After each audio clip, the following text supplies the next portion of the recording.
The John Hyde case is one that most people in Albuquerque will always remember. The mentally ill man shot and killed 5 people all in one day.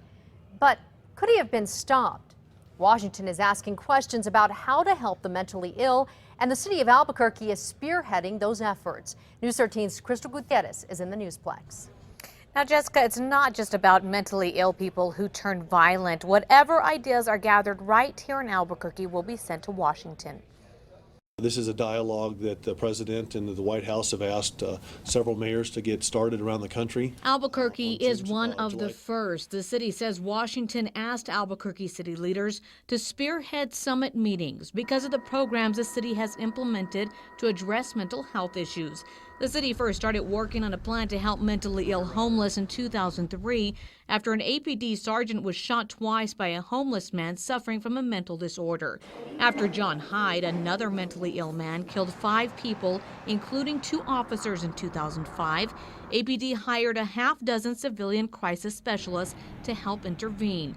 In the past few years, there have been several cases where police have shot people suffering from mental health disorders. The shootings were addressed in another city summit, and that sparked another program. It's all part of this big system that the mayor's been talking about, things that we've been doing for the last 2 years since the original summit. In 2011, Police Chief Ray Schultz announced APD would create a database of mentally ill people they've previously dealt with and allow the public to call and offer information about their family members suffering from a mental disorder.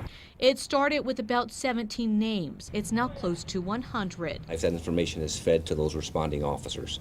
But we've gone beyond that. It's not just the officers. The summit set for this weekend will address if these types of programs are working, but the city says the violent incidents are connected to only a small fraction of the tens of thousands of people who suffer from a mental illness in the state. 22,000 are children. 9.1% of greater Albuquerque high school students have attempted suicide in the past 12 months. That's a sobering statistic.